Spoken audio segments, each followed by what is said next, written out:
Sarina's point of view. Nakapikit ang aking mga mata habang nakaangat ang magkabila kong kamay. Pinakiramdaman ko kasi ang bawat haplos ng hangin, lalo na ang aking buhok na nililipad. Nakaupo ako sa likod ng Hilux ng aking kaibigan na si Michelle. Papunta kasi kami sa probinsya para magbakasyon. 2 araw lang naman kami ron. Ngayon lang nagka-oras at ngayon lang din napayagan nila mama at papa. Magiging masaya to. Pinayagan ka na rin, Sarina. Uminom ka ah. Sabi ni Jed sabay ngisi. Oo nga, Sarina. Masyado ka masunurin sa parents mo. Hindi ka na bata. 24 ka na oh. May trabaho na. Ani Rhea at hinalikan pa si Jed sa pisngi. Hindi ko naman barkada ang mga ito. Ang kaibigan ko lang naman, si Michelle. Ang childhood best friend ko. At dahil tropa niya ang mga ito, nakilala ko na rin sila. Boyfriend ni Michelle si Alfred, ang nagdadrive ng Hilux kaya't nasa unahan si Michelle para tabihan ng boyfriend niya. Hindi kasi talaga ako umiinom eh. Humagalpak ng tawa si Chabelita sa tabi ko.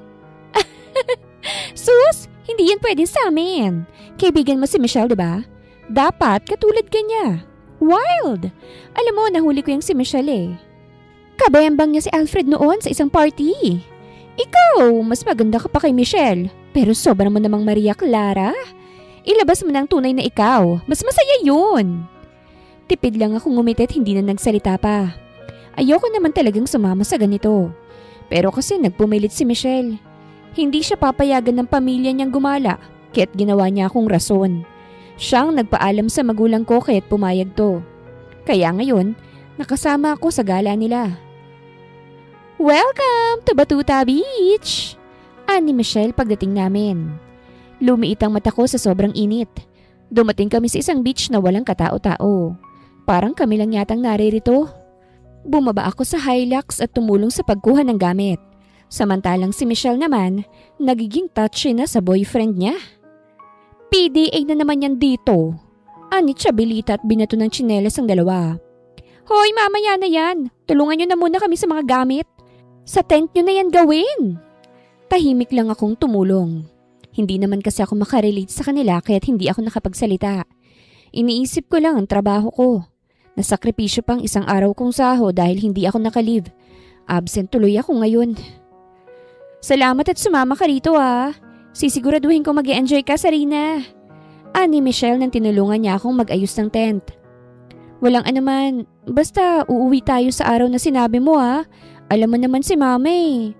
Of course, ayoko rin namang pagalitan ka ni tita. Basta wag ka lang magsalita tungkol sa nakikita mo ngayon ah. Alam mo namang medyo conservative yung pamilya ko. Pero hindi ko mapigilan eh. Sobrang gwapo ba naman ni Alfred? Sobrang dami naming dinalang kondom. Napangiwi ako sa sinabi niya pero hindi na rin ako nagsalita. Wala na rin namang saysay kung pagsasabihan ko siya. Magagalit lang din. Hindi ko nga alam kung bakit magkaibigan pa kami. Kaibigan na lang yata niya ako kapag kailangan. Sinasakyan ko na lang kahit sa totoo lang. Sobrang dehado ako. Nagkatuwaan agad sila nang matapos ang pag-aayos. Sila Michelle at ang boyfriend niya. Lumusob na sa dagat at naghalikan. Ang 3 pa niyang kaibigan, kanya-kanyang pagluluto habang ako, tinitingnan lamang ang papalubog na araw. Sarina!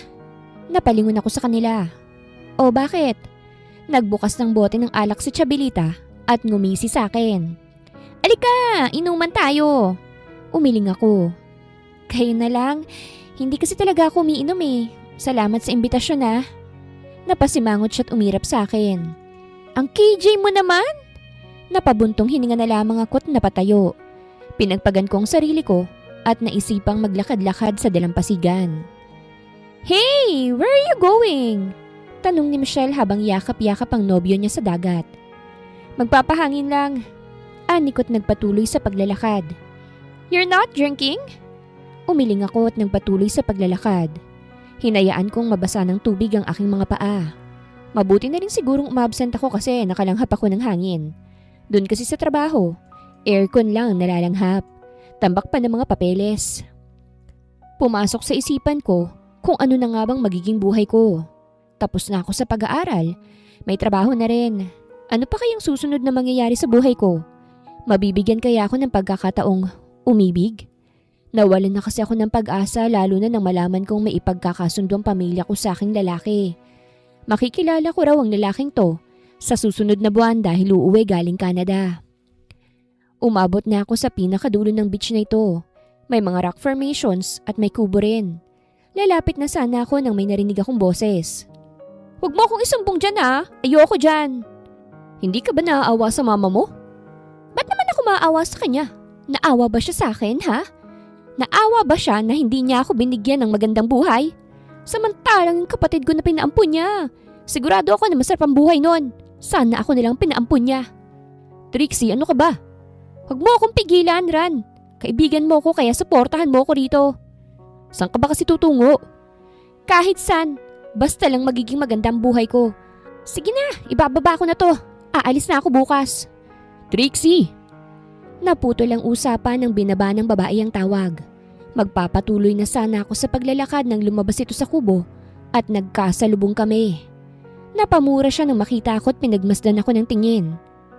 "May problema ba?" Tanong ko sa kanya. Napatakip siya sa bibig. "Oh my gosh! Para akong nananalamin ah! Kamukhang kamukha kita!" Napaatras ako nang sinubukan niya akong hawakan. "Ano bang sinasabi mo? Malabo ba yung mga mata mo? Tingnan mo ako. Magkamukha tayo. Paano nangyari to?" Tiningnan ko siya ng maayos at napahinto saglit ang aking paghinga nang makita ko ang kanyang sinasabi. Mula sa kanyang kilay hanggang sa hugis ng mukha, magkatulad kami. "OMG! Para talaga akong nanalamin!" Anya't inikutan pa ako. "Ang ganda mo ah! Ang expensive! Mabango! Taga-syudad ka no? Ano ginagawa mo rito?" Gumagala. Pero posible pala ito. Magkamukha kami. Kung tutuusin, papasa siya bilang kakambal ko.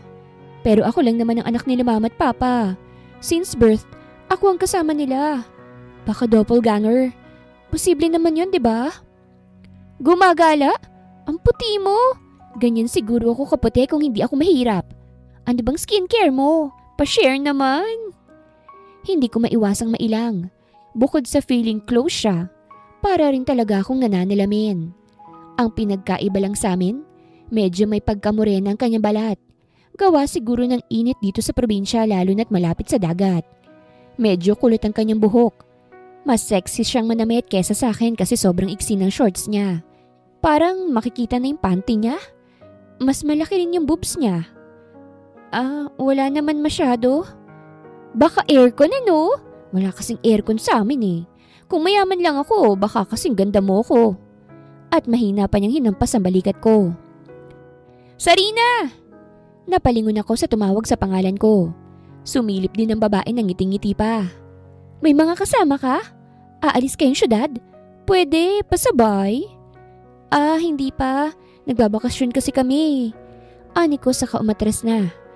"O sige, babalik na ako hinahanap na ako eh." Sumimangot siya. "Sige." Nagmamadali akong bumalik sa grupo nila Michelle. Hindi na ako mapakali. Para akong nakakita ng multo. "Ayos ka lang ba, Sarina?" Concerned na tanong ni Michelle pagdating ko. Oo, ayos lang ako." "Yang kaibigan mo, Michelle, ang KJ. Di mo na lang yan sana sinama eh. Nababawasan yung kaligayahan natin dito. May epal." Anit siya bilita na medyo lasing na. Namumula na kasi ang kanyang mukha. "Pasensyahan mo na lang tong si Sarina. Hindi kasi siya sanay sa inuman.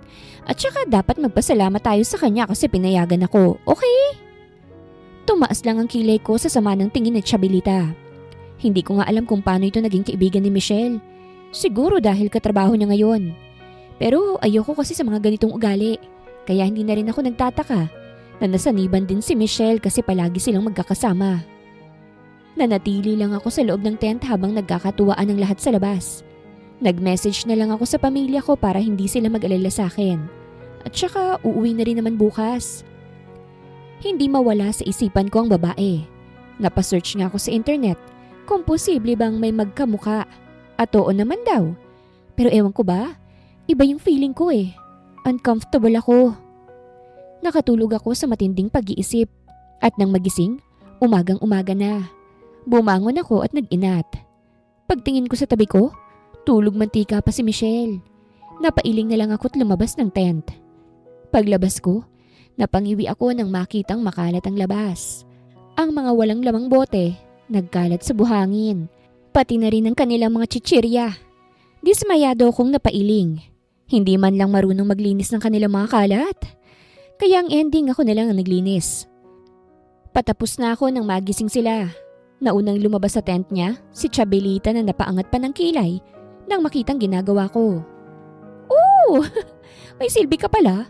Mabuti sumama ka sa amin. May tagaligpit kami. Umigting ang aking panga. Chabelita, umagang-umaga oh. Saway agad ni Michelle. Alam ko, okay. Bad trip lang talaga ako sa mga KJ. Sa susunod, wag mo nang isama yung kaibigan mong feeling Maria Clara ha. Pipikon ako eh. Magligpit na nga tayo. Sira na agad yung umaga ko. Hindi ko alam kung bakit bad trip siya sa simpleng pagtanggi ko kahapon. Hindi naman nila ako kaibigan. Hindi na sana big deal yun sa kanya. Mabuti na lang din talaga at hindi ako sumali. Kasi kitang-kita rin sa pagkatao ng babaeng to na hindi dapat kaibiganin. Tinapos ko na lang ang gawain ko habang sila nagliligpit na rin sa kanilang mga tent. Ito na ang last na sasama ako sa grupo ni Michelle at wala nang susunod. O siya, tapos na tayo sa pagliligpit ha. Picture muna tayo. Aalis na tayo mamaya eh. Ani Alfred at sinarang Hilux. Michelle, punta lang ako sa dulo saglit ha. Patawag ako kung aalis na.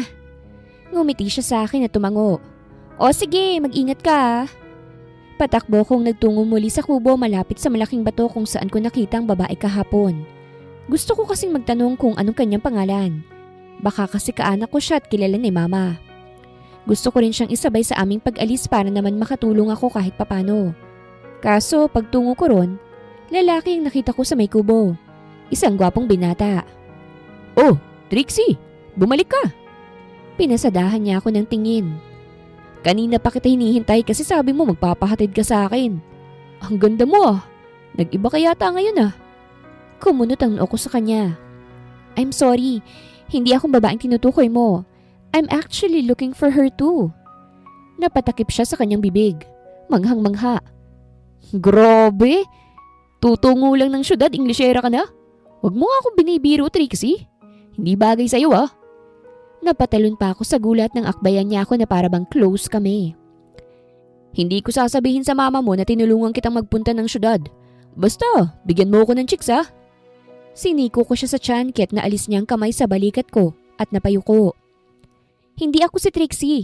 Kamukha ko siya kaya't gusto ko siyang makausap. If you won't help me, just say no. Hindi kita kilala kaya't wala kang karapatang akbayan ako. Nagmarcha na akong paalis pero naramdaman kong nakasunod siya. Tawang-tawa. Naks, kinakarir na talagang pagiging city girl ah. Hindi halatang taga-bundok. Huwag ka na magtampo, Trixie. Ahatid na nga kita kaya huwag ka na mag-inarte dyan. Blooming ka naman ngayon eh kaya libre na lang ang paghatid ko. Mas lalo akong nairita kaya't nilingon ko siya. Napasapo siya sa dibdib sa gulat. Sabi ko, hindi ako si Trixie. Bulag ka ba? Hindi nga kita kilala eh. Nagbabakasyon lang ako rito. Pero mukhang hindi yata siya naniniwala. Umiling pa siya. Hindi mo ako mauuto, Trixie. Kilala kita. Alam ko kung gaano mo ka gustong maging sosyalin at city girl. Kaya nga nang handaan ka ng pansit bihon ng nanay mo sa birthday mo eh, nagalit ka pa. Nagalit din ako kasi ginanon mo yung nanay mo. Nananatili pa rin ako bilang kaibigan mo kahit napakasama ng ugali mo. Mas lalong kumulo ang aking dugo pero ayoko ng patulan. Sayang. Gwapo pa naman sana ngunit may saltik yata. Nakarating na kami sa pwesto namin kanina at napansin ko na wala ng tao. Natigilan ako't nagpalingalinga. Nasaan sila? Michelle? Kinabahan ako bigla. Hindi naman matagal nang nagpaalam ako. Bakit wala na sila rito? Ang bag ko, ang phone ko. Bumilis ang tibok ng puso ko. Michelle! Nakita kong isang lalaking naglalakad patungo sa baybayin. May dala pa siyang balde. Lumapit ako sa kanya. Kuya, may nakita ba kayong Hilux na dumaan? Oo, iha. Hindi pa matagal. O bakit? Gumuho ang aking mundo. Anong nangyayari? Iniwan nila ako? Tumunog ang phone ng lalaking nakasunod sa akin kanina. Lumingon ako sa kanya at nadatnan kong sinagot niya ito. Hello? Trixie, ikaw ba to? Napasulyap sa akin ang lalaki bago lumayo ng konti. Kumunot ang noo ko sa kanya. Ano? Kita ko ang pamimilog ng mata niya. Hindi yata makapaniwala sa narinig sa kausap. Sino bang kausap niya? Yung kamukha ko ba? Bakit mo ginawa yan? Hindi ka ba mapapahamak ha? O sige, hindi ako magsusumbong sa mama mo. Pero umuwi ka. May sinira kang araw ngayon. Nang matapos kausapin ng lalaki ang kausap niya, humarap siya sa akin at tumikhim. Pasensya ka na. Akala ko talaga ikaw si Trixie eh. Magkamukha kasi kayo. Napairap na lang ako at napaupo sa buhangin. Problemado ako ngayon kasi naiwan ako. Sinadya kaya to? Imposible namang iiwan nila ako. Naroroon sa Hilux ang bag ko na may lamang phone at iba pang mga gamit ko. Ano bang maitutulong ko sa'yo? Sorry kung napagkamalang kitang kaibigan ko. Magkamukha kasi talaga kayo. Nag-angat ako ng tingin sa kanya. Gusto ko nang bumalik sa amin. May work pa ako bukas eh. Naku, paano yan? Hindi ko alam kung nasan ba yun sa inyo eh. Nanlumo ako. Maybe you can ask for help? Ano raw? Bulong niya. Pero narinig ko yun. This is partially your fault. Kung hindi mo ako hinarangan kanina, baka hindi ako iniwan ng mga kasamahan ko. Paninisi ko. Kita kong nag-guilty siya. Eto na lang. Sumama ka muna sa akin. Doon ka muna sa bahay ng kaibigan ko. Si Trixie kasi, naglayas. Alalang-alala na yung mama niya kasi ilang araw nang hindi umuwi eh. Huwag kang mag-alala. Hindi niya malalaman na hindi ikaw si Trixie. Basta huwag ka lang mag-i-Ingles. Bobo yung kaibigan ko sa Englisyan eh. Payag ka?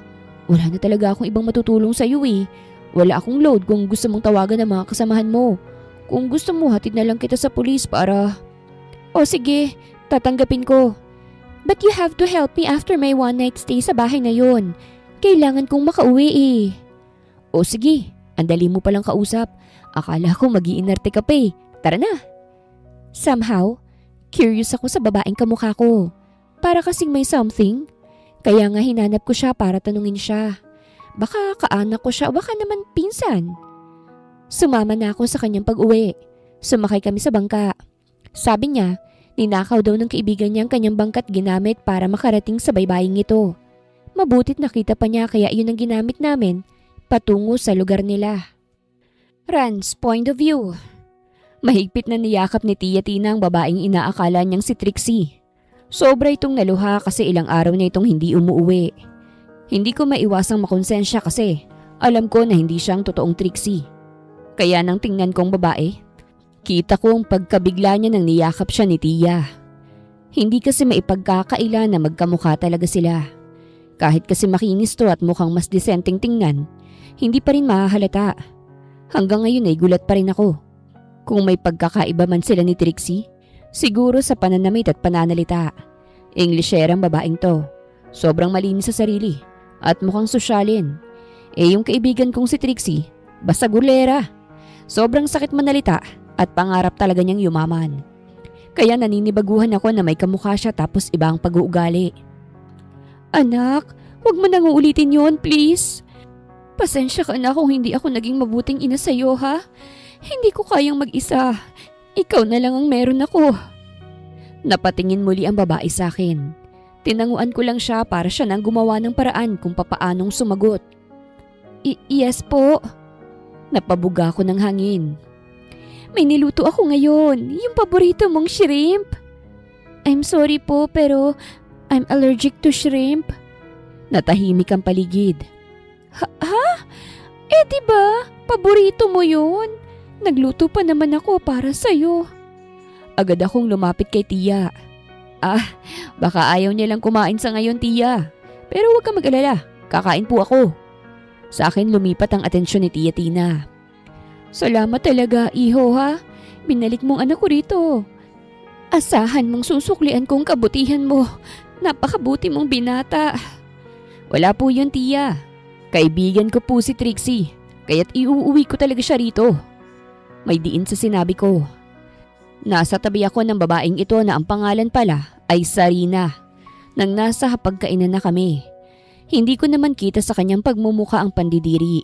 Sa katunayan, kinain niya talaga ang iba pang niluto ni Tia. Lalo na ang pansit bihon na itinabi pa para lang hindi niya maabot.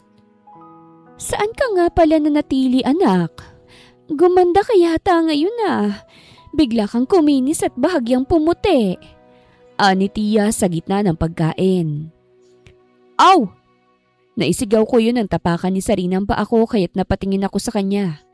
Nilakihan niya ako ng mata. Ayos ka lang ba, iho? Binalik ko ang tingin kay Tia. Oo naman po. Nanatili pala si Trixie sa bahay ng pinsan ko sa syudad nang maglaya siya. Doon siya sa tinitirhan ko noong may pasukan pa. Napatangu-tangu si Tia.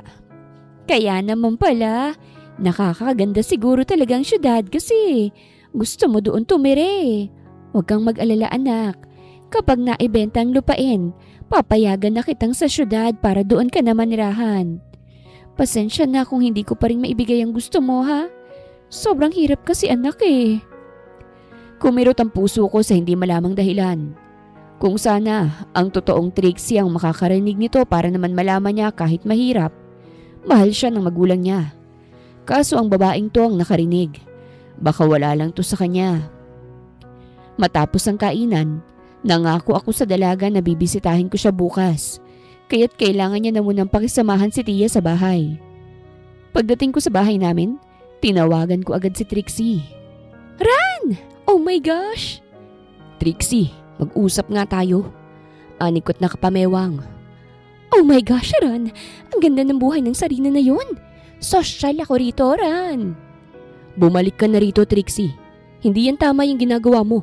Hindi mo buhay yan.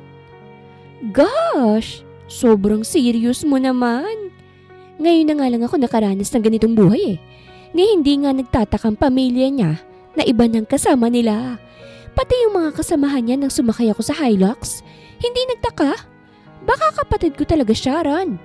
Naalala mo ba nung nalaman ko na may kakambal ako? Tapos, pinaampon sa mayamang pamilya.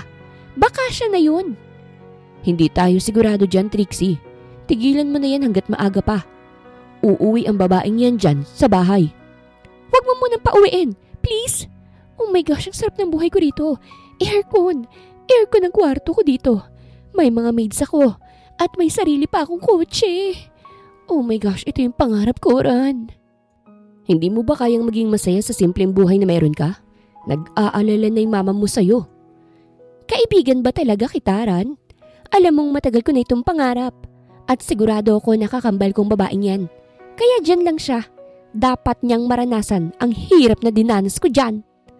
Sigaw ni Trixie bago binaba ang tawag. Sinubukan ko siyang tawagan muli ngunit hindi siya makontak. Hindi ko maiwasan na makaramdam ng inis sa kanya. Bilang kaibigan at kababata niya, hindi man sila mayaman. Inulan naman siya ng pagmamahal ng mama niya.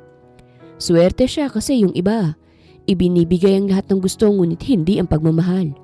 Meron ding iba na wala talagang pamilya. Kaya hindi ko talaga siya maintindihan. Kaya niyang iwan ng mama niya para sa gusto niya.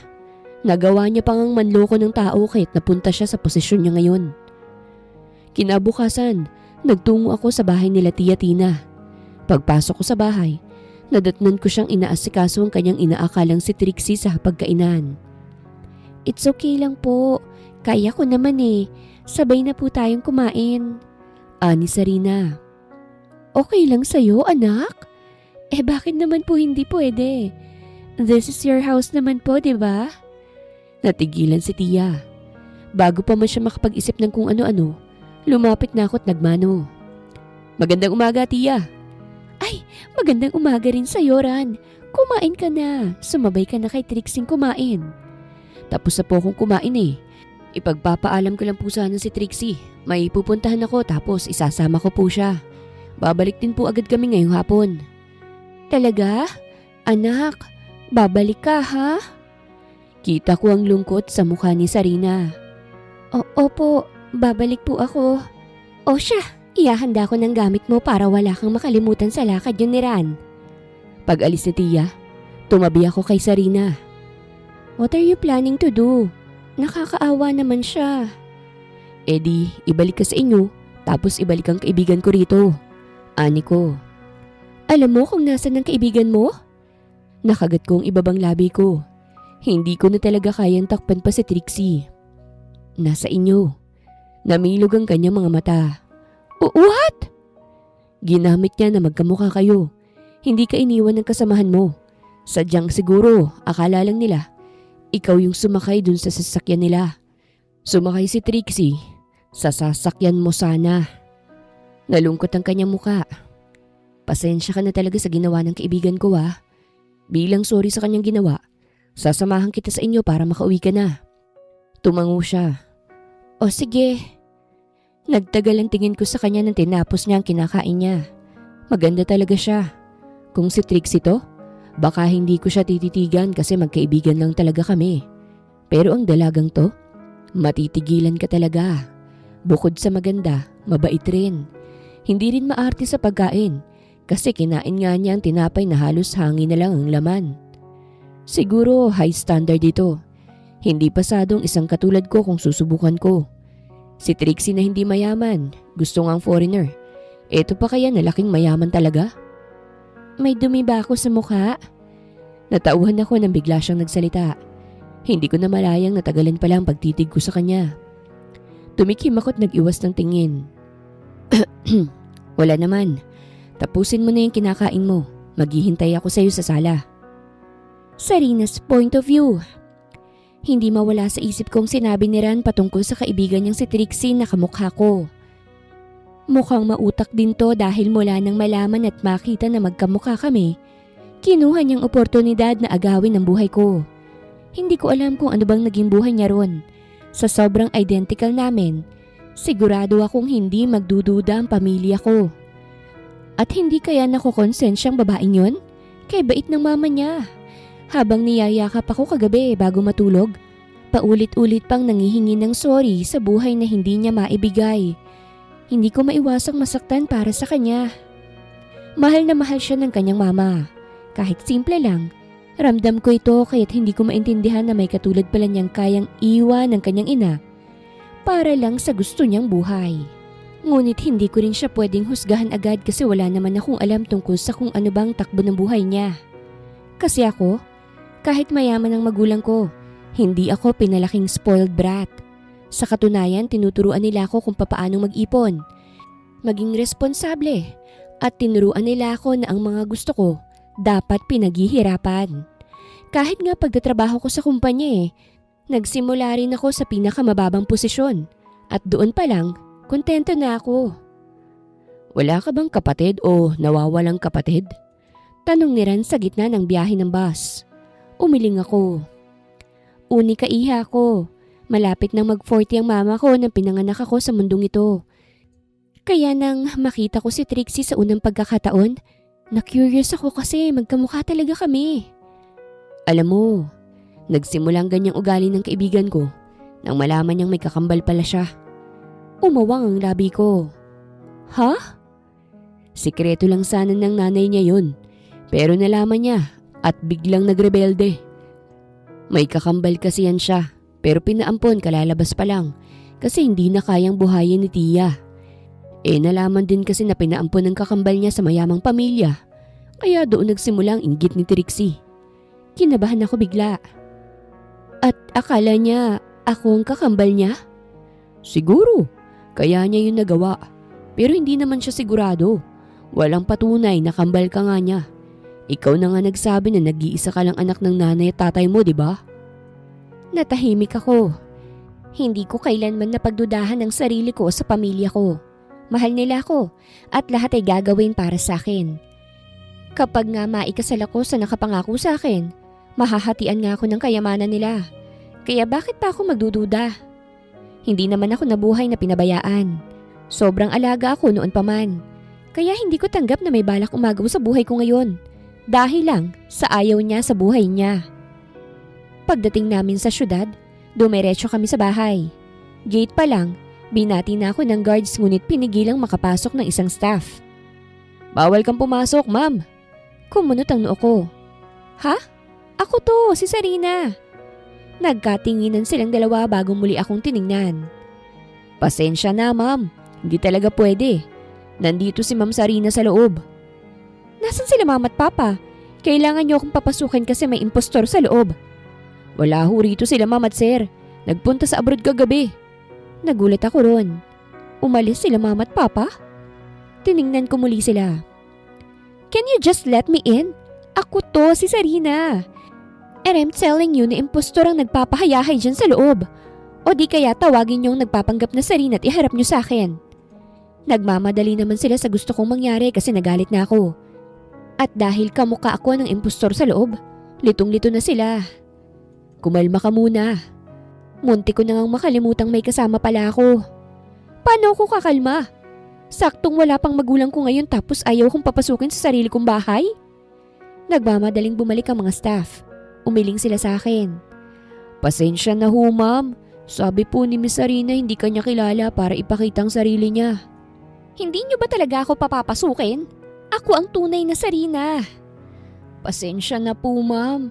Ngunit hindi talaga kami basta-bastang magpapapasok lalo na't nandito naman sa loob si ma'am. Magkamukha nga po kayo eh. Nalilito na nga po kami. Pero marami na pong manluloko ngayon. Sa yaman ba naman ng mga delirico? Hindi na bago sa amin ng ganito. Nalaglag ang aking panga. So you're saying na manluloko ako? Hindi ma'am, hindi ho sa ganun. Sadyang wala ka talagang pruweba na ikaw ang tunay na Sarina. Wala rin po yung mga boss namin kaya pasensya na po. Nagtatrabaho lang naman po kami. Kumuyom ang aking kamao at napaatras. Sarina, hinarap ko siya. Sabihin mo sa kaibigan mong yan na hayop siya. Tingnan lang natin kapag nagkaharap kami. Pananagutan niya tong ginawa niya sa akin. Walang-wala talaga ako. Sarili lang ang dala ko. Wala akong patunay na ako nga si Sarina.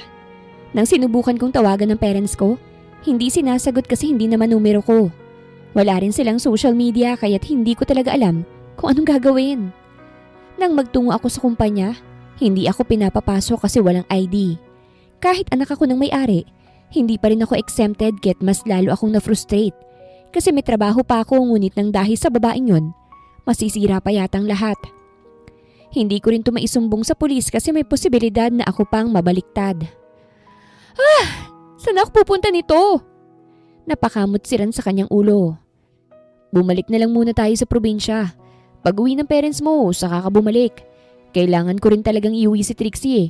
Kawawa naman si Tia. Naisip ko nga ang ginang na yon. Kita ko rin talaga kanina na ayaw niya akong umalis. Sa pag-aakala na ako ang kanyang anak, ramdam kong nasasaktan siya. O sige, pumayag akong sumama sa kanyang pabalik sa probinsya. Wala rin naman akong mapupuntahan. At isa pa, inagaw ni Trixie ang buhay ko ngayon. Kaya magpapalit na muna kami hanggang sa umuwi sila mama at papa.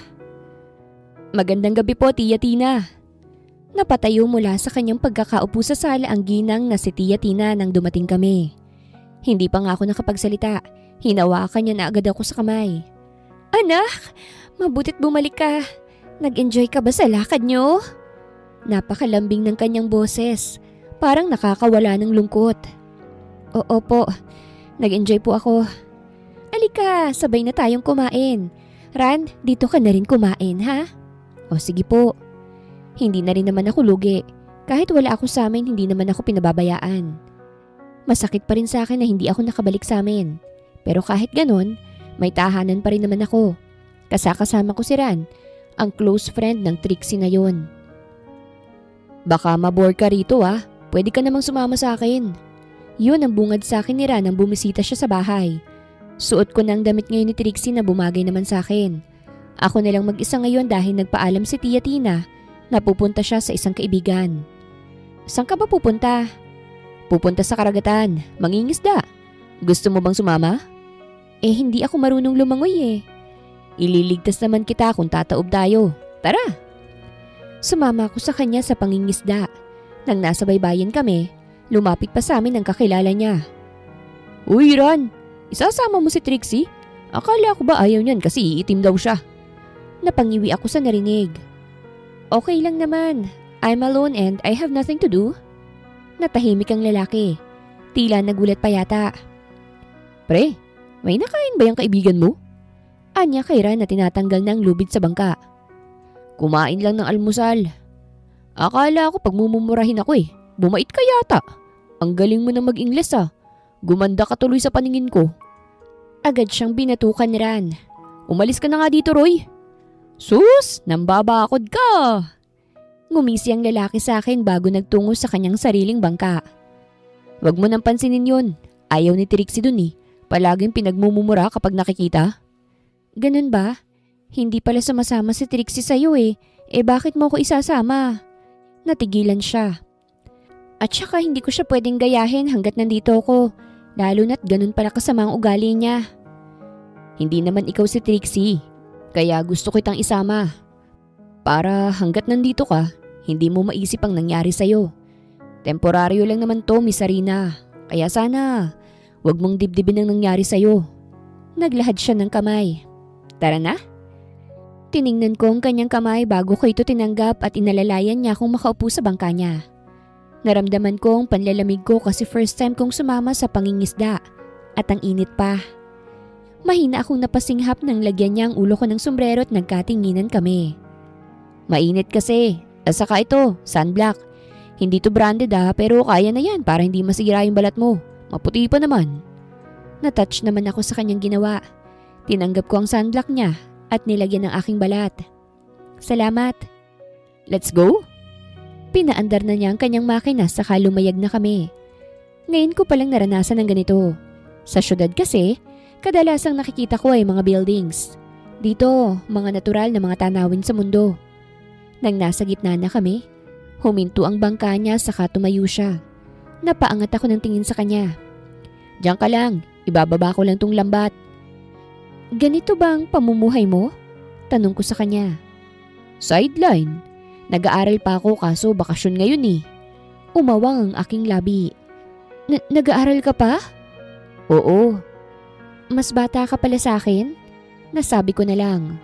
Bakit? Mas gusto mo mas matanda sa'yo? Napasinghap ako't lito siyang tiningnan. Biro lang. Kaedad ko lang si Trixie. Hindi kasi ako nag-aral agad ng college kasi nag-iipon. Kaya hindi nakagraduate sa saktong edad. Napatango ako. Seaman yung gusto kong maging. Kaya pagkatapos ng bakasyon, babalik akong syudad. Doon ako mag-aaral. Ikaw, anong natapos mo? Business Administration. Magiging tagapagmana ako balang araw. Wow! Bigating ka pala eh.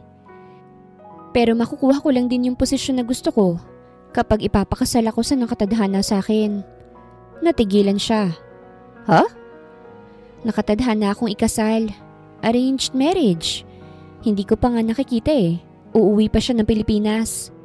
Natahimik siya. Natahimik din ako. Hindi ko rin kasi alam kung paano itutuloy yung usapan. Hindi ko naman intensyong magkwento lalo na tungkol sa buhay ko. Ganyan pala kayong mayayaman ano? Bawal pumili ng gusto nyo? Binasag niyang katahimikan. Wala palang pag-asa yung hindi mayaman sa'yo eh. Natawa ko. Hindi naman sa ganon. Buti na lang hindi kami mayaman. Ako? Pipiliin ko talaga yung sinisigaw ng puso ko. Well, that's good for you. Magkaiba naman tayo ng buhay eh. Nasabi ko na lamang at hindi na muling nagsalita pa. Na-enjoy ko ang pagtingin sa buhay bilang mangingisda. Parang akong ignorante eh. Napapasigaw sa tuwing nakakakuha sila ng isda. Kaya nang natapos, 2 balde ng isda ang nakuha niya. Ibebenta mo yan? Oo, ang iba gagawing ulam. Kumuha siya ng plastic at nilagyan to ng isda. O ito, sa inyo ni Tia. Ha? Hindi naman ako tumulong. Pero sumama ka. Hindi ako mag-isa sa pangingisda. Nasaktan mo ako sa kwento mo. Nasaktan ka? Nagkatinginan kami. Bakit ka naman masasaktan? May mali ba sa sinabi ko kanina? Ikakasal ka na pala eh. Nasaktan ako ng slight. Umawang ang aking labi. Napakamot siya sa kanyang ulot umayos ng tayo. Wag mo nang isipin yun. Normal lang naman sa lalaking mabighani sa kagaya mo eh. Pero wag mo nang isipin. Mawawala rin to. Hindi ko masunod ang sinabi ni Ran kasi iniisip ko yun buong magdamag. Siya ang kauna-unahang lalaki ang matapang na umamin sa akin. Kahit saglit pa lang kaming nagkakakilala. Hindi pa kasi ako nakakaranas ng ganun. Sa sobrang busy ko sa pag-aaral at pagtatrabaho, walang kahit na sinong lalaki ang nagtangka. Hindi dahil pangit ako. Maraming ang nagsasabi na maganda ako. Kaya walang nagtatangka sa dahilang mayaman ang pamilya ko. Sa mga sumunod na araw, Palagi akong kinakausap ni Tia. Araw-araw kinakamusta niya ako. Minimake sure nakakain ako. At ang hindi ako mabore. Na-curious tuloy ako kung anong trabaho ni Trixie dito. Buhay prinsesa naman pala siya ng kanyang ina. At kahit sila lang dalawa, hindi naman mahirap pakisamahan ng ina niya. Kapag nakaraos ako anak, mamamasyal tayo. Sana mawala ng tampumurian sa puso mo. Kumirot ang puso ko sa hindi malamang dahilan. Kahit hindi ako ang anak niya, ang sakit isipin na ganito siya. Napakabuti niya sa paningin ko. May tampo pala ako sa inyo? Tumango siya. Palagi tayong nag-aaway kasi palagi mo sinasabi na sinira ko ang buhay mo. Na hindi kita nabigyan ng magandang buhay. Kung alam mo lang anak, ginagawa kong lahat para lang mabigyan ka ng magandang buhay. Ang kaso kahit anong gawin ko hindi talaga umaayon sa akin ang tadhana.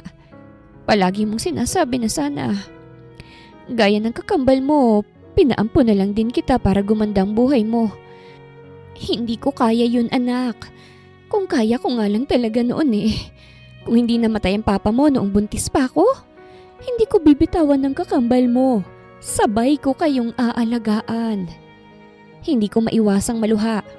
Kahit hindi naman dapat para sa akin to, naluha pa rin ako. Nasaan na po pala siya ngayon? Palagi mong tinatanong yan anak Ayoko nang maglayas ka muli kahit sasabihin ko na sa'yo. Pero sana naman wag mo na siyang puntahan kasi hindi naman niya tayo kilala. At gusto rin ng pamilya na hindi malaman na ampun ng bata. Kaya sana huwag mo nang puntahan. Huminga siya ng malalim at humawak siya sa kamay ko.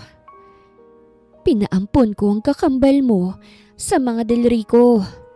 Namilog ang mga mata ko. Ha? Kasambahay nila ako dati pero nang mabuntis ako tumigil ako. Nang mawalan tatay mo, sila ang tumulong sa akin sa pinansyal. Lalo na't cesarean ako noon. Kaso nang malamang kambal, naiyak ako kasi alam ko namang hindi ko kayang buhayin yun lalo na't sa estado ng buhay ko. Kaya ang gusto ni Ma'am Sara Del Rico na ampunin ng isa kasi hindi na siya magkakaanak. Sila ni Sir. Sobrang bait nila. Kaya't pinagkatiwala ko sa kanila ang kakambal mo. Sunod-sunod na tumulo ang luha sa aming mga mata. Sara Del Rico, pangalan niyo ni Mama. Sarinang pangalan niya anak. Nalaman ko lang sa kaibigan ko dati sa trabahong naroroon pa rin hanggang ngayon. Mabait raw ang bata. Halos hindi ako makahinga. Kasi casual lang na pagkakasabi nun ni Tia Tina sa akin. Pero para sa akin, para akong sinaksak ng karayom sa puso ko. Kasi sa kanya ko mismo nalaman. Naampun ako. At ang nasa harapan ko ngayon ay ang tunay kong ina. Gusto niyo po ba siyang makita? Sino? Yung kakambal mo? Oo naman anak. Gusto ko siyang makita Kahit bago ako mawala sa mundong ito, gusto ko siyang masilayan. Kahit hindi niya malaman na akong ina niya, ayos lang. Kasi ayaw ko rin namang isipin niya na hindi ko siya mahal, kaya ko siya pinaampon. Maganda ng buhay niya sa mga Del Rico. Panatag ako kasi mababait ang mag-asawang yun. Nakagat kong ibabang labi ko at pinalis muli ang luhang tumulo. Pero minsan, ayoko rin siyang makaharap kasi baka babatuhin niya lang ako ng masasamang salita. Kung gaano ako kawalang kwentang ina. Kaya hindi na ako naghahangat. Kasi nandito ka na. Sa'yo ko dapat bumawi ng gusto kasi hindi mo naranasan ang gaan sa buhay. Sana hindi ka galit anak. Sana wag mo nang sabihin pinaampun ka na lang sana. Kasi hindi ko kaya yun anak. Mahal na mahal kita. Hindi ko nakayanan. Niyakap ko na siya. Humagulgul ako kasi masakit siya sa akin. Kasi ako yun. Ako yung pinaampon. Ngunit wala akong nararamdamang galit kasi naipaliwanag niya naman. At totoong maayos ang buhay ko sa poder nila mama at papa. Minahal nila ako. Pinakain, binihisan at pinag-aral. Hindi ako galit na hindi nila sinabi sa akin. Sa totoo lang, grateful ako sa nangyayari sa buhay ko. Sa buhay kong ito, wala na sa lugar kong magalit. Kaya hindi dapat ako magalit sa nangyayari sa buhay ko, lalo na't hindi naman ako naghirap. Salamat po. Wika ko ngunit hindi niya na yun narinig dahil sa iyakan namin. Ayoko munang umuwi. Kung gusto ng kakambal ko ron, dun muna siya. Dito muna ako para makasama't makilala ang ina na nagluwal sa akin kahit sa maiksing panahon lamang. Magandang araw mga viewers! Ang kwentong ito ay hatid ng Love Series TV. Salamat sa pakikinig! Masaya ka yata ngayon, Sarina. May good news ba? Iyon ang tanong ni Ran nang kararating lang niya mula sa baybayin. Hindi kasi ako sumama sa kanya kasi bigla akong isinama ni Mama Tina sa barangay hall. Oo, Mama Tina na ang tawag ko sa kanya. Sa utak ko. Kaya matapos doon, dumiretso ako sa baybayin para hintayin si Ran. Ano? Sasali ako sa beauty pageant. Ha? Sumasali pala si Trixie ng pageant eh. Kaya dinala ko ni Mama doon para sumali. Malapit na palang piyesta rito. Napasapo siya sa kanyang noo. Naku, palaging talo si Trixie dyan. Gumuso ako. So, sa tingin mo, matatalo ako? Hindi naman. Alam kong magkaiba kayo ng brain cells pero pangalan ni Trixie ang dadalhin mo eh. Pagtatawanan ka lang dun. At saka bakit ka sasali? Hindi ka ba uuwi sa inyo? Gusto ko munang manatili rito. Saka ako babalik kapag babalik ng totoong Trixie. Sa ngayon dito na muna ako. Ayaw mo ba nun? Kasama't makikita mo lagi ang crush mo? Sumeryoso ang kanyang muka. Naging awkward tuloy. Ayos lang sa'yo na gusto kita? Napalunok ako. Oo naman. Basta walang magagalit na babae, Ran. Ha? Wala naman akong girlfriend.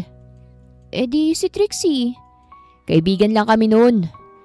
Papaano si Trixie? Hindi ka ba gusto nun? Natawa siya. Bakit naman ako magugustuhan nun? Palagi kaya niya ako nilalait. Mga mayayaman ang gusto nun. At saka, ikaw talagang tinitibok nitong puso ko. Kinagat kong ibabang labi ko para pigilan ang ngiti sa aking labi. Tumango ako sa kanya bilang pahiwatig na tinatanggap kong nararamdaman niya. Supportive si Mama Tina sa akin. Nang mag-rehearsal na para sa darating na Miss Batuta, naroroon siya at si Ran. Napapairap na ang ibang contestant sa akin kasi sa tuwing akong lalabas, humihiyaw sila. Hoy, bakit ka pa sumasali ngayon? Ipapahiya mo na naman bang sarili mo?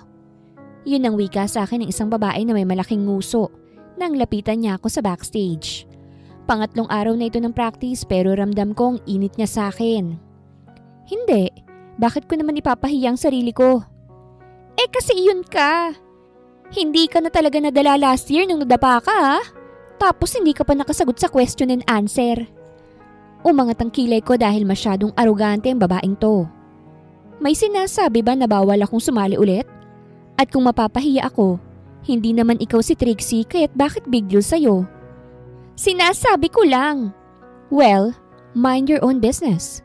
I don't need your opinion. Focus on yourself. Invest more on yourself. Baka sa sobrang pagbabantay mo sa akin ako pang manalo. Nalaglag ang kanyang panga.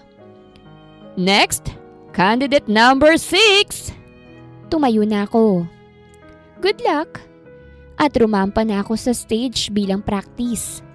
Pagkatapos ng practice ay kumain kami nila Mama at Ran sa Parisan.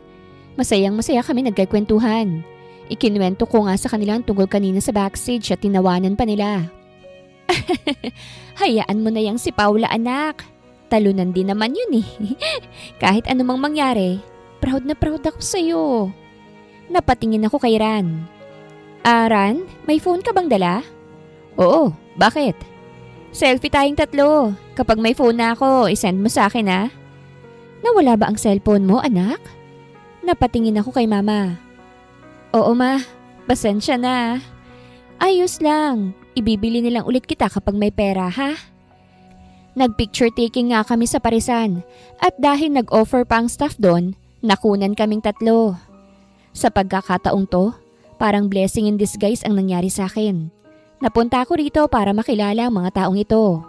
May kahulugan ng lahat ng to at mas pipiliin kong tingnan ng maganda kesa pangit sa naganap sa buhay ko. And the winner is candidate number 7! Unfortunately, sa araw ng pageant, hindi ako ang nakoronahan.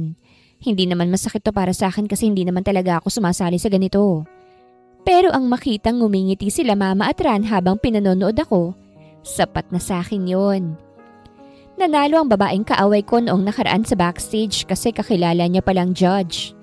Pero nang mag-picture taking na, maraming nagpapapicture sa akin kesa sa kanya. First runner-up kasi ako pero alam ng mga tao rito kung sinong dapat na manalo. Congrats anak! Abay, ang galing mong sumagot ah. Hindi ko akalaing straight na palang English mo. Ikaw nga ang bet namin nila na manalo eh. Ani Mama nang kami na ang magpapapicture. Talaga? Nasaan po si Ran, Mama? Napalingon si Mama sa paligid. Oo nga ano? Nasaan bang binatang yon? Napatingin na rin ako sa stage at kita ko na hinila na pala siya ng nanalo para sa picture.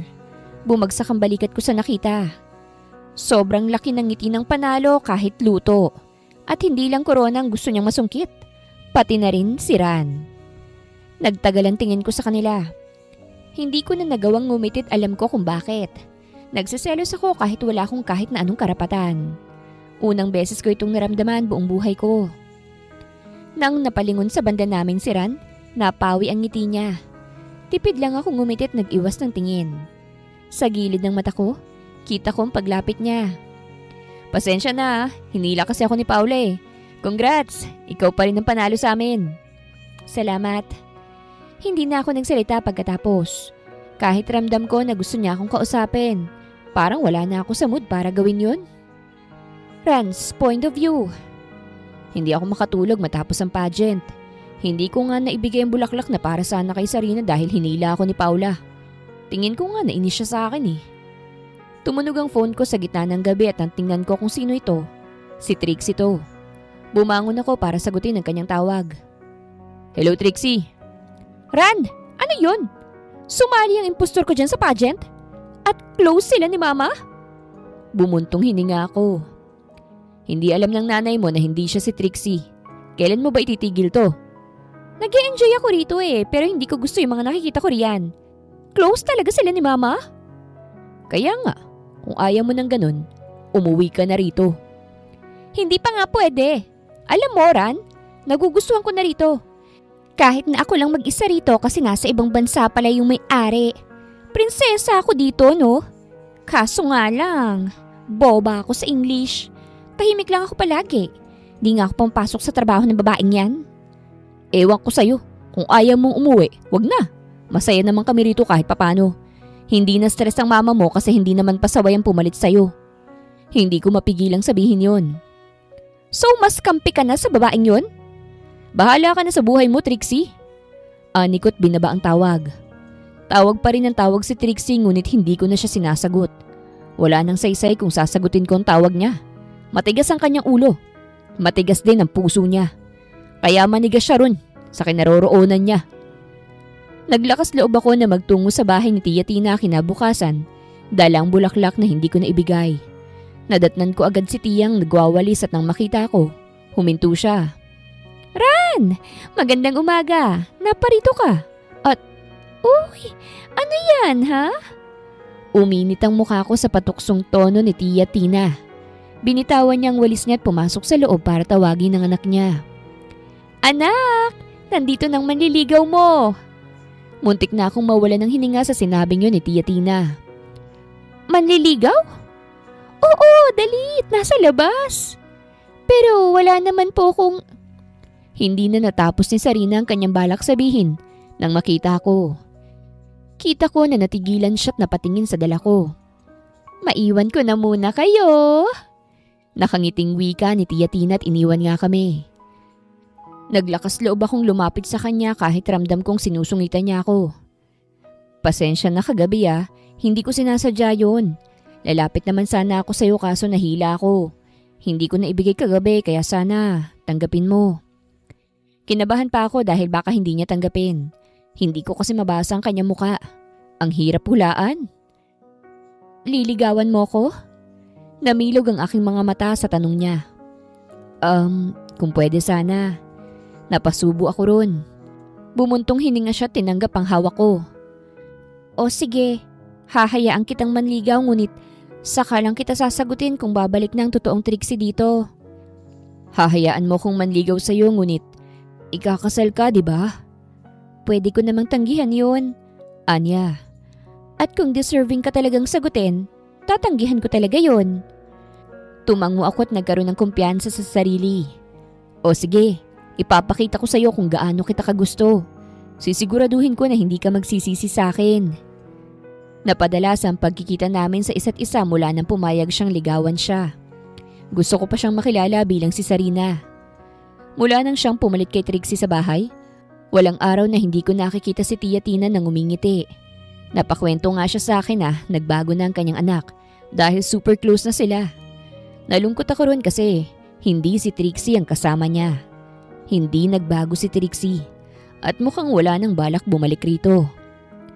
Nang dumating ang kaarawan ni Tia Tina, nakipagkita si Sarina sa akin upang paghandaan si Tia Tina.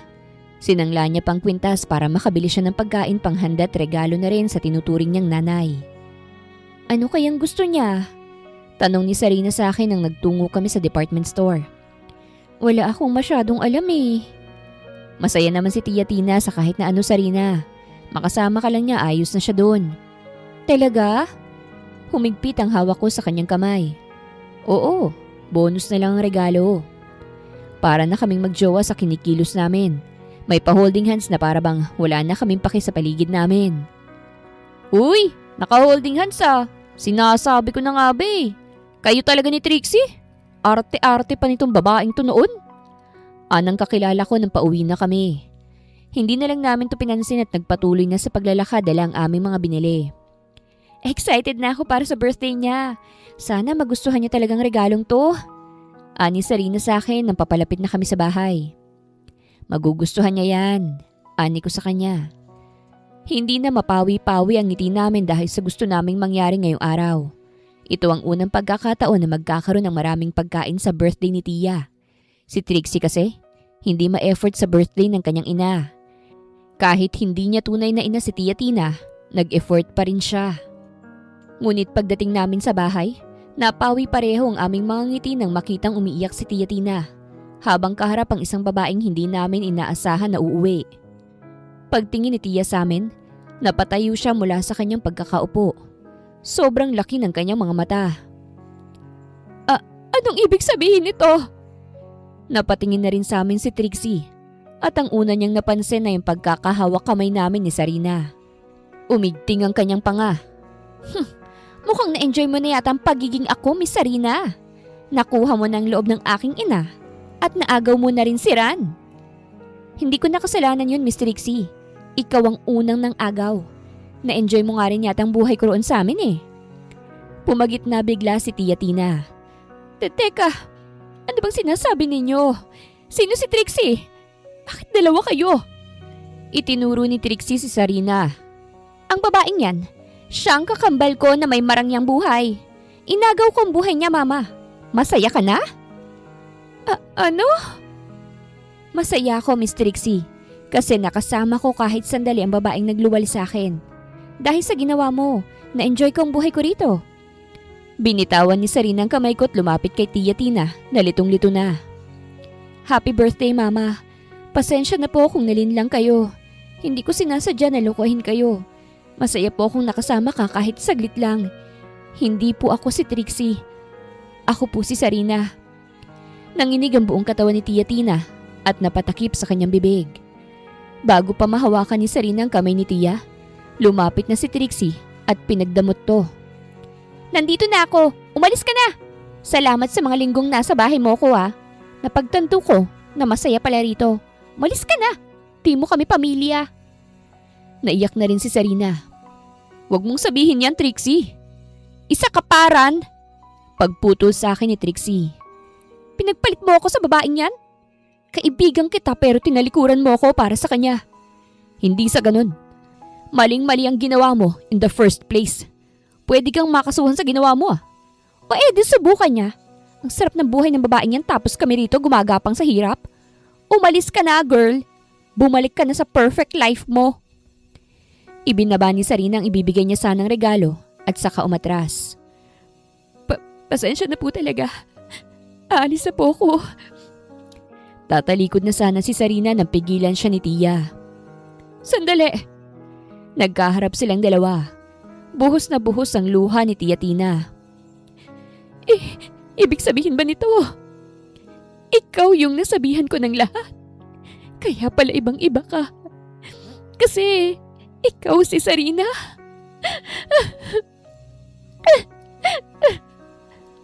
Opo. Tapos hindi ka pagalit sa akin. Pinakisamahan mo ko kahit dapat magalit ka.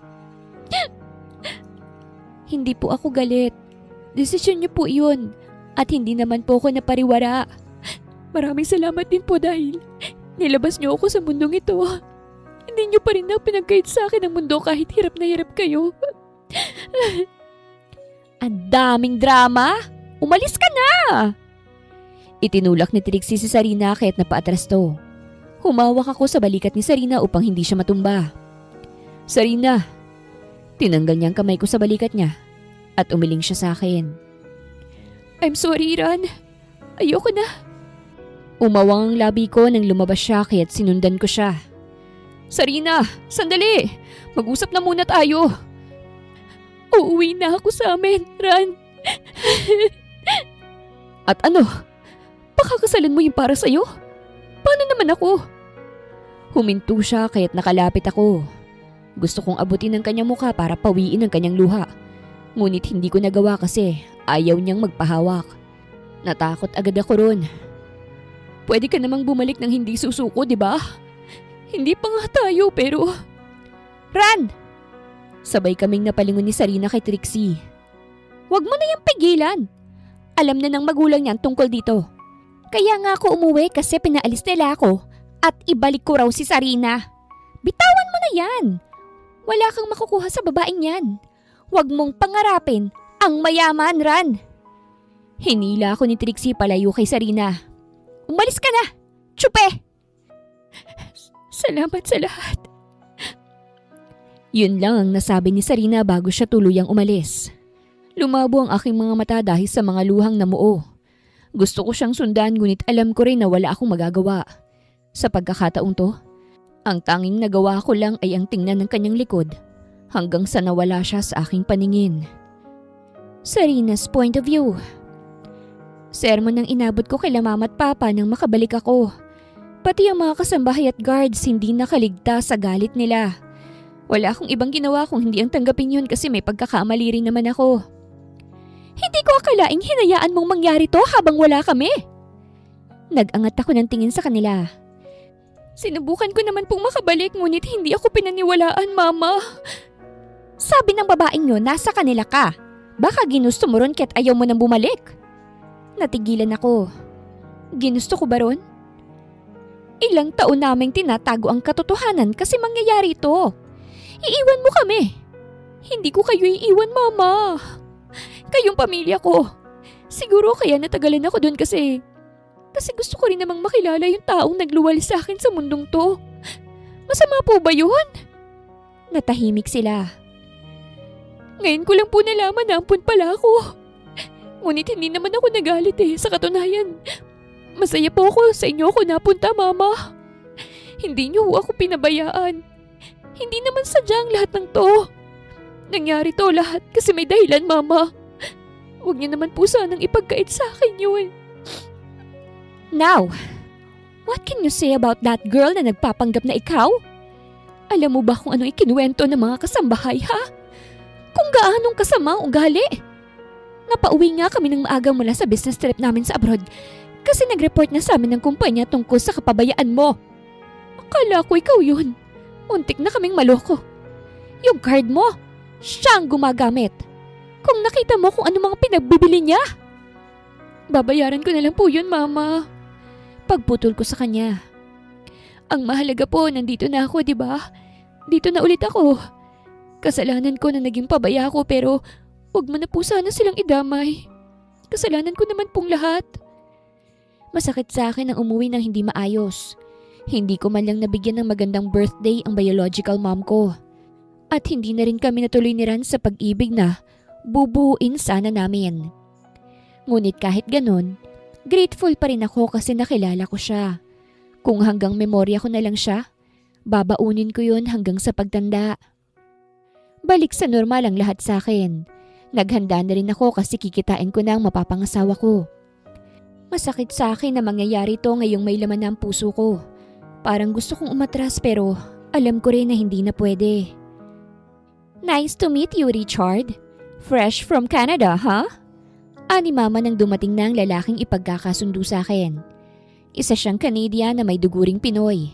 Matangkad siya at gwapo. Pero hindi ko siya gusto. Hindi bumilis ang tibok ng puso ko sa kanya. Kaya't nang magtagpo ang aming mga kamay, matamlay ako. This is my daughter, Sarina Del Rico. Nice to meet you, Sarina. Tipid lang akong ngumiti. Nice to meet you too. Nag-usap sila sa sala habang ako lumilipad ang isipan. Hindi rin ako mapakali kasi sa totoo lang, gusto ko nang umatras. Gusto ko nang makita muli si Ran at sabihin sa kanya kung gaano ko siyang kagusto. Kung gaano ko siyang gustong makasama. Kung papaano ko yun gagawin nang hindi sinusuway ang magulang ko. Napatingin ako kay Richard. Kumunot ang noo ko nang makitang pasulyap-sulyap siya sa kanyang phone. Gusto niya kayang maikasal sa akin? I wonder. Kaya't nang matapos ang pag-uusap, lumapit ako sa kanya. Mr. Richard, maaari ba tayong mag-usap? Nailagay niya ang kanyang kamay sa kanyang bulsa. Oo nga, mukhang dapat nga tayong mag-usap. Lumabas kami ng bahay at nagtungo sa garden. Umupo siya sa swing habang ako nananatiling nakatayo. Base sa reaksyon mo kanina, ayaw mong maikasal. Matapang ko siyang tiningnan. Tama ka, ayokong maikasal. Umangat ang sulok ng labi niya. Sabi ko na nga ba ako rin naman, ayokong maikasal. May nabuntis na ako eh. Nanlaki ang mata ko. Ha? At ayoko siyang iwan. Siya nga ang nagtulak sa akin na magpakasal. Pero ayoko talaga. Kawawa naman yung baby namin. Nalungkot agad ako. Hindi rin ba siya mayaman katulad mo? She's just a normal girl in Canada. Pinay din. Kaso ayaw ng pamilya ko kaya binuntis ko na lang. Kaso hindi pa rin nakalusot. Anong gagawin natin? Ayokong magalit ang magulang ko sa akin. Ayoko man, but I have no choice but to marry you. Wala ka bang mahal na lalaki? Natigilan ako. Kasi kung may mahal ka, gagawa ka talaga ng paraan para hindi to mangyari. Lito pa rin kasi ako eh. Kung mahal ko ba talaga siya o infatuation lang ito? Kung mahal ka rin naman ng lalaking yun, gagawa yun ng paraan para pigilan to. Doon ako nalungkot kasi tingin ko hindi. Hindi pa naman kami matagal na nagkakakilala. Hindi niya isusugal yun. Paniguradong mas matimbang si Trixie sa buhay niya. Base sa itsura mo, mukhang one-sided lang yata. Kawawa ka naman. Kumuyom ang kamao ko. Ano nang plano mo? Sabihin na lang natin sa parents mo na ayaw mong magpakasal. Simple as that. Hindi ko gagawin yun. Umiling ako sa kanya. Takot ako na gawin yun lalo na ngayong nalaman ko na ampun ako. Parang bayad ko na ito sa buhay na ibinigay sa akin. Ang sundin ng gusto nila. Hindi mo man lang ba susubukan? Hindi ako nakasagot. Siguro kapag nalaman ni tita na may anak ako, sila mismo nga atras. Umalis siya sa swing at napabugan ng hangin. Tara, balik tayo sa loob. Sasabihin ko sa kanila, ha? Kinabahan ako sa gagawin ni Mr. Richard. Pero may ginhawa rin sa puso ko na ang lalaking ikakasal sa akin, hindi niya rin gustong maikasal. Parehas kaming ayaw matuloy to. Kaso pagbalik namin, parehas kaming natigilan nang makitang may bago kaming bisita. Parang natigil ang mundo ko nang makilala ko kung sino. Sarina, anong ibig sabihin nito? Iyon ang tanong ni Mama at napatayo na rin sila nang makita ko. Kita ko ang pangungulila sa kanyang mga mata at napatingin siya sa kasama ko. Bahagya akong lumayo. Who's this guy? Hindi agad ako nakapagsalita. Manliligaw niya po ako, ma'am. Sira nang sumagot. At nandito po ako para ipaalam ang tungkol sa amin. Nabuhayan ako ng loob. Alam ko pong hindi niyo gustong kagaya ko kasi probinsyano lang ho ako. Wala akong kayamanan na may i-offer pero mahal ko ho ang anak ninyo. Ayoko ho siyang maikasal, ma'am. Kaya ako nandito para sana mabigyan kami ng chance. Lumapit si Mama sa akin. Is this true, anak? Mahal mo bang lalaking yan? Matapang kong tiningnan si Mama. Kung sasabihin ko na, oo, papayagan mo po ba akong mahalin ng isang katulad niya, Mama? Hindi nakapagsalita si Mama. Ma'am, sisikapin ko po na maging mabuting lalaki para sa anak ninyo. Kung ayos lang po eh. No! Nagulat ako sa sigaw agad ni Mama. Kita ko na frustrated siya at naguguluhan siya. Mama, pumasok ka sa kwarto mo, anak. Mama, pumasok ka! Nakagat kong ibabang labi ko at tamang sulyap lang kay Ran na may umaasang mga mata bago ako tuluyang nagtungo sa kwarto ko. Ran's point of view. Isang malaking hamon ang hinaharap ko ngayon matapos kong matapang na inamin kay Trixie na mahal ko ang kanyang kakambal. Umalis agad ako sa probinsya para magtungo sa syudad kung saan naroroon si Sarina. Kabang nararamdaman ko ngayong kaharap kong pamilya niya. Nandito rin ang lalaking pakakasalan ni Ran, kaya't dumoble pang kaba ko. Your name is Ran? Raniel Hidalgo po. Anikot na palunok. Nasa kwarto na niya si Sarina at hindi ko siya mahagilap. Miss na miss ko na siya. Gusto ko na siyang makausap at mayakap. Ilang linggo nang nakakalipas mula nang umuwi siya kaya't sobrang pangungulila ko. Mahal mo ba ang anak ko? Sa dami ng lalaki sa mundo, ikaw lang ang naglakas ng loob na humarap sa amin. Ano bang maibibigay mo sa anak ko kung sakasakali? Huminga ako ng malalim. I can give her my whole world po. Hindi man po ako mayaman gaya ng mga gusto niyo sa kanya. Pupunuin ko po siya ng pagmamahal. Hindi kami nagkulang sa anak namin ng pagmamahal. Kahit hindi ko siya tunay na kadugo, ibinuhas namin ang lahat sa kanya. Alam ko po yun, ma'am. Kaya sobra pong buti ng anak ninyo eh. Napaibig niya ako kasi. Kahit nasa kanya na po ang lahat, humble pa rin po siya. Napakabuti niya sa amin kahit hindi kami magkalibel. Noong nasa amin po siya, tinatrato niya pa rin ng tama si Tia Tina kahit na alam niyang pinaampun siya. At dahil po napakabuti po ng pagpapalaki ninyo sa kanya, hindi po siya sumusuway sa inyo. Sa katunayan nga po, noong nililigawan ko siya, handa siyang tanggihan ng kasal na gusto niya pero sa huli, pinili niya pa rin sundin kayo kasi mahal niya kayo. Gusto ko lang pong patunayan ng sarili ko sa inyo na mahal ko ang anak ninyo. At seryoso ko sa pamamagitan ng pagharap sa inyo. Hindi ko po habol ang kayamanan niya. Habol ko lang po yung puso niya. Kaya sana naman po, mabigyan ng chance ang pagmamahalan na meron kaming dalawa. Hindi siya nakapagsalita agad. Ma'am, seryoso talaga ako. Napaka-importante sa amin ng anak namin, Mr. Ran. Napakabuti niyang bata. Kaya gusto namin kami ang pipili ng mapapangasawa niya para mapanatag kami. Tumikhim ang lalaki. Nagkamali po kayo ng pagpili sa akin, tita. Nalipat ang atensyon sa lalaki. What do you mean, Richard? May nabuntis na po ako, tita. Gusto niyo po bang maging stepmother ang anak ninyo? Namilog ang mata ni tita. What are you talking about, Richard? Wala po akong balak na pakasalan si Sarina. At dahil ganun din siya, gusto ko na pong umatras sa kasal, tita. I must go now. Nalaglag ang panga ng mama ni Sarina nang umalis ang lalaki at agad siyang dinaluhan ng asawa niya. Love! Nahihilo ako, asawa ko. Nahihilo ako. Anya, at nasalo agad ng asawa niya nang nawalan siya ng malay. Hindi ako pinauwi ng mga Del Rico. Hindi pa raw sila tapos sa akin kaya't binigyan nila ako ng matutulugan. Tinext ko na rin ang pamilya ko sa posibleng ihanda kung sakasakali. Gusto kong kunin ang loob ng pamilya ni Sarina. Ran!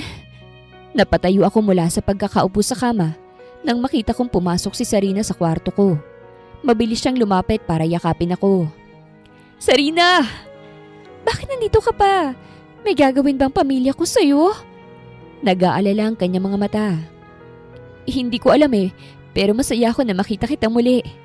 Ako din, masaya ako. At ang tapang mo. Mahal kita. Wika ko agad. Kaya ako to ginagawa. Ran. Nakagat niya ang ibabang labi niya. Sorry kung umayaw agad ako noong nasa probinsya tayo. Hindi ako naging matapang para sa atin. Ayos lang. Expected ko na yun. Sila mama at Trixie. Ayos naman sila.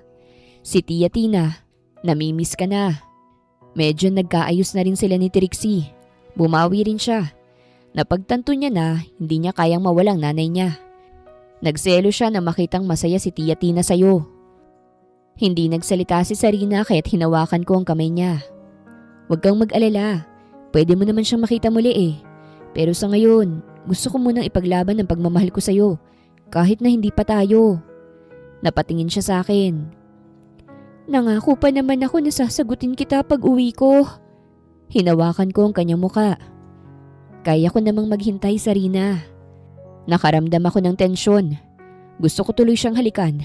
Ngunit narito kami sa bahay niya. Baka mawalan pa ng tiwala ang parents niya sa akin. Hindi ka pa ba matutulog? Baka makita tayo ng parents mo. Si Papa nga yung nagsabi na puntahan kita rito eh. Nagulat ako ron. Talaga? Kamusta na yung mama mo? Okay na siya. Nagulat lang siya kanina. O sige, alis na ako, Ran. Matulog ka na. I love you, Sarina. Ngumiti siya sa akin. Mahal din kita. Hindi nakatakas sa akin ang masamang tingin ni Tita kinaumagahan. Sabay kasi ako sa kanilang kumain at para akong papatayin sa mga tingin niya. Halos hindi ko na nga malunok ang kinakain ko dahil panay talaga ang kanyang pagtingin sa akin. Sigurado ka ba talaga sa anak ko? Tumango ako. Opo. Willing mo ba siyang pakasalan? Opo. Sagot ko agad. Napasinghap sila sa sinabi ko. Hindi girlfriend muna? Siyempre po, pwede girlfriend. Pero kung papayagan niyo naman akong pakasalan agad ang anak ninyo, handa po ako. Nagtaas ang kilay ni Tita. Hindi pa rin ako kumbinsido. Ma, paano po kita makukumbinsi? Gawin mong puti ang uwak. Oh? Bumuntong hininga siya. Ay, hindi ko pipigilan ng anak ko na sumaya, iho. Sa katunayan namamangha ako sa kakapalan ng mukha mo. Ikaw pa lang naglakas ng loob na gawin to. Para pumayag ako sa relasyon ninyo ng anak ko, kailangan mong maipakita sa akin ang mga ito. Senomar, HIV test, drug test, certificate of good moral, birth certificate, at payslip. Para naman po pala ako mag-a-apply. Oo, iho. Kasi hindi basta-bastang anak ko. Kung hindi mo yan makukuha within 7 days, wag mo nang ipakita ang pagmumukha mo. Maliwanag ba? Bakit naman po may HIV test? Virgin pa po ako. Nabilaukan si Sarina sa sinabi ko. Para makasigurado. Kung ayaw mo o sige po, kukunin ko po. Tumayo ako. Within 7 days dadalhin ko pong requirements para matanggap ninyo ako para sa unikaihan ninyo. Sineryoso ko ang sinabi ni Tita. Kahit na sinabi ni Sarina sa akin na hindi na kailangan. Umuwi ako ng probinsya para kunin ang requirements na yon. Nagtaka nga ang aking pamilya kung bakit marami akong papeles. Mag-a-apply ka ba ng trabaho, anak? Bakit ang daming dokumento? May nililigawan ako, Nay. Itong requirements. Umawang ang kanyang labi. Sino? Si Trixie ba? Hindi, yung kakambal niya. Nalaglag ang panga ni Nanay. May kakambal si Trixie? Oo, Nay. Mahaba akong kwento. Bukod kay Nanay, nagtanong din si Trixie tungkol sa ginagawa ko. Sa tuwing nagsasabi siya ng negatibo, pinapalagpas ko na lang. Tigilan mo na yung ginagawa mo, Ran. Magmumukha ka lang kawawa. Hindi ka matatanggap ng pamilyang yun. Wala akong pakialam. Hinawakan niya ang braso ko. Ran, masaya naman dito ah. Masaya naman na tayo lang.